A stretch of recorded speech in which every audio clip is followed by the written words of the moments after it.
Աստվածածին ընդհանուր հաշվով հայ եկեղեցում տոնվող 7 տոն։ Եվ այսօր մենք նշեցինք եւ մի տեսակ ավետիսը տվեցինք վաղվա տոնի այն արարողական կերպի մեջ, որը արածինք նախատոնակ ընդհանուր անվան պես է։ Մեր եկեղեցու դիսակարգում հայտնի նախատոն, տոնը նախապես մի տեսակ ոչ թե տոնելով, այլ ավետիսը տալով, պատրաստությունն անելով, մարդկանց տրամադրելով վաղվա այն տոնին, որ մենք նշում ենք ընդհանուր իր 7 տոների շարքում առանձին տեղ մի տեսակ գրավում է, որտեղ սա աստվածամոր ծննդյան առաջին ավետման, որն է 3 տարեներողություն հղիություն Սուրբ Աստվածածնի Հաննա է, այսպես է ոչինչ տոնը, Հաննայի Սուրբ Աստվածածնի հղիության տոն։ Աստվածաշնչում ոչինչ գրված չկա այս մասին եւ այս տոնի ակունքները մենք գտնելու համար պիտի դիմենք սրբազան ավանդությանը։ Սա չաչակ մարդկանց համար գուցե սրբազան ավանդությունը հիմնավոր չթվա։ Ասկի դա ինչ որ կա Սուրբ գրքում, դա է ճշմարիտ։ Միայն Սուրբ Գիրք, ինչպես Լյութերն է ասում։ Եվ որից վերցած օգտագործում են նաև բողոքական բոլոր շարժումներ եւ իրենցից սնված աղանդները։ Միայն Սուրբ Գիրք, միայն հավատ, միայն Քրիստոս է շատ բայց փաստն այն է, որ հայտնությունը ավելի շուտ է, քան Սուրբ Գիրքն ինքը։ Եվ Աստված բազմաթիվ կերպերով եւ պատմվեց մեր հայրերին, Սուրբ Գիրքը դեռ չգրված, այդ ամենը ապրվեց եւ փոխանցվեց սերնդեսերունդ։ Վերանացի կերպով, մեկին կենցաղի կերպով մատուցվեց։ Եվ հետեւաբար Սուրբ Գիրքում արձանագրվեց խորքում այն կարևոր կետերի հանրագումարը, որը պետք է մեր փրկության համար։ Եվ հետևաբար սրբազան ավանդության մեջ մենք գտնում ենք եւ Սուրբ Գիրքը գրավոր կերպով, որը սրբազան ավանդության մաս է։ Սուրբ Գիրքը սրբազան ավանդությունից դուրս չէ։ Եվ սրբազան ավանդության մեջ մտնում է գրավոր այս Սուրբ Գրքի զատ նաեւ բանավոր կերպով մեզ փոխանցված այն կարևոր տեղեկությունները, որոնք առաջին դարի քրիստոնյաները պահպանել եւ փոխանցել են մեզ։ Որոնց մեջ մտնում է նաեւ այն, որ Սուրբ Աստվածածինը տաճար է ընծայվել։ Դա նույնպես Սուրբ Գրքում գրված չէ, բայց մենք ունենք հատուկ տոն 3 տարեկանում Սուրբ Աստվածամոր տաճար ընծայվում։ Եվ նաև այս շարքում կարևոր կերպով հիշատակվում է այն, որ Սուրբ Աստվածամոր ծնողների անունները մեզ հայտնի կերպով ցույց տալով, որոնք են Աննա եւ Հովակին, պատմվում է նաև, որ իրենք երկար ժամանակ զավակ չեն ունենում եւ որպես ուխտի զավակ, որպես խոսման զավակ, որպես ճգնության, երկար ժամանակ սպասման պտուղ պիտի աշխարհ գա Սուրբ Աստվածամոր։ Եվ այս մասին մենք տեղեկություններ ունենք նաև այդ ժամանակների պարականոն ավետարաններից։ Մեզ համար այս բոլորը երկրորդական կդառնա, եթե Աստվածամոր անձը մեզ համար չկարևորենք։ Ով է Աստվածամայրը, ինչ արեց Աստվածամայրը, եւ հետեւաբար միայն Քրիստոսին մայր կոչելով պիտի իրեն բարձր դիտարկեն։ Չէ՞ որ Աստված հենց այնպես իրեն չընտրեց բոլոր եղած կանանցից եւ Հիսուս չէ, որ այդ բոլոր կանանց մեջ միայն ինքը հենց կոչվեց Աստծո մայր, ինքը հենց իր մեջ գրեց Աստծուն։ Եւ այս մենք իր կենսագրական առաջին իսկ օրերից կարող ենք տեսնել, որ դեռ իր չծնված վիճակով ինքն է տրված այն սրբազան արարողության, այն սրբազան առաքելության համար, որն է Վան Աստծո, խոսք Աստծո Հիսուս Քրիստոսի մայր լինելու կոչում։ Հետևաբար մենք երբ խոսում ենք Աստվածամայր Տիտոսի մասին, չպիտի նաև անտեսենք իր անձը, որտեղ ինքը պիտի պատրաստ լիներ դա տանելու, որ Աստված էլ այո, գարի մեջ հանգչեր։ Այնպես ինչպես ամեն մեկից մեջ Աստված ուզում է հանգչել, բայց մենք պատրաստ չենք լինում դրան հաճախ։ Աստված ուզում է, որ բոլորս Աստծո հոգին ստանանք, ուզում է, որ բոլորս այդ Աստծո այցելություն ունենանք, բայց փաստը որ մենք բոլորս չենք ունենում դա։ Եվ հետեւաբար անգամ պարզ այս համեմատության մեջ երևելի է լինում Աստվածամոր վերկեցված։ Հոգևոր կերպով հավատքային այն նվիրվածությունն ու անմնացորդ մաքրությունը, որ իր կենցաղավարության մեջ տեսնում ենք իր ծննդյան սկզբից մինչև իր կյանքի վերջին վայրկյանը։ Եվ սրա մեջ է նաև մտնում այն, որ Աստվածամոր հղության տոնը իր ձևի մեջ նաև նախաավետիսն է Քրիստոսի ծնունդի։ Եթե չլիներ Աստվածամոր ծնունդը, Քրիստոսի ծնունդն էլ նույնքեր չէր լինի, այդ ավետիսը նույնքեր չէր լինի։ Եվ ուրեմն աստվածամոր կերպարի մեջ մենք ունենք ուխտի տապանակի, կենթանի տաճարի, ինչպես մեր սուրբ հայրերն են գեղեցիկ կերպով ասել սաբեկածար, ոսկեփոր սափոր,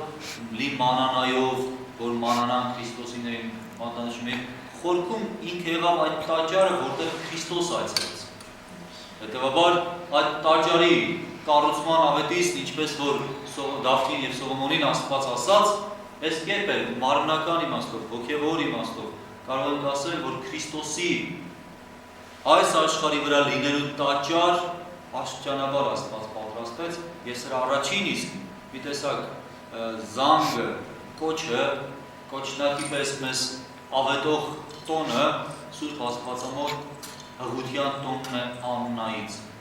Սուրբ Աննա անվամբ եկեղեցիներ Հայաստանում արդեն 1-2 կան։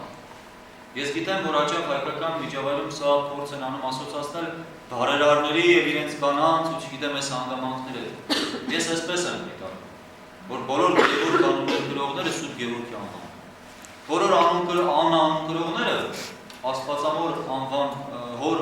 ներողություն Աստվածամոր մոր անվան գրողներն են։ Բոլոր մարիամները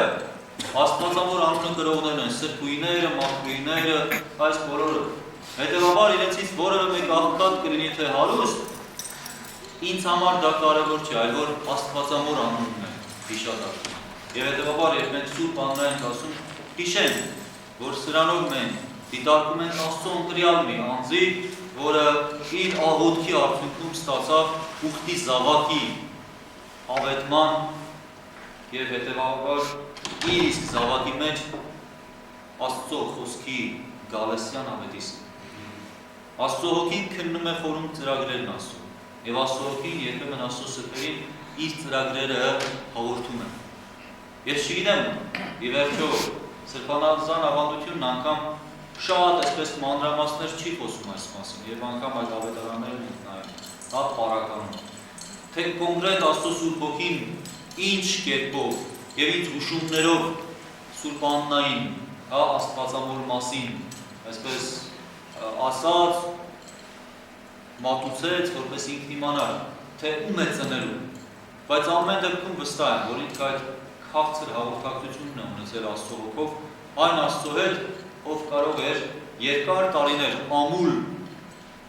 զավակ չունեցող կնոջ եւ տղամարդուն զավակ պարգևել եւ այն ինչպիսի զավակ, ուխտի մանուկ։ Հետևաբար ես այսօրվա ընտանիքներին կոչ ունեմ։ Մենք շատ դեպքեր ունենք եւ տեսնում ենք, զավակ չեն ունենում, դա պատճառ է դառնում բաժանության։ Երբ մարդիկ ամուսնալուծության հիմք են դիտարկում զավակ չունենալ։ Եթե մենք թերթում ենք Աստվածաշնչի էջերը, տեսնում ենք, որ այն մարդիկ, ովքեր երկար ժամանակ զավակ չեն ունեցել, Աստծո խնամքն է, որ չեն ունեցել, եւ հետո երբ իրենք ունեցել են, դա եղել է աշխարհը ցնցող մի դեմք։ Աստծո կամքը կատարող ուխտի մի մանուկ, որը կարողացել է Աստծո ծրագրերը մատուցել ուրիշներին, եւ հետո եթե իրենց ծնողները այդ խոնարհությունը չունենային, չպիտի կարողանային համբերություն ունենալ սпасելու այդ զավակի ծննդյանը։ Հետո շատ զույգեր, որոնք որ այժմ այդ ճգնաժամը պիտի ունենան ներընտանեկան, որ չունեն զավակ եւ հետեւաբար ամուսնալուծության մտորումներն ունեն, թող իշեն այս դրվագները։ Թող իշեն Աստվածամոր ծնունդը Աննայից, թող իշեն Իսահակի ծնունդը Աբրահամից, թող իշեն Հովհաննես Մկրտչի ծնունդը Ելիսաբեթից եւ մյուսներ հայր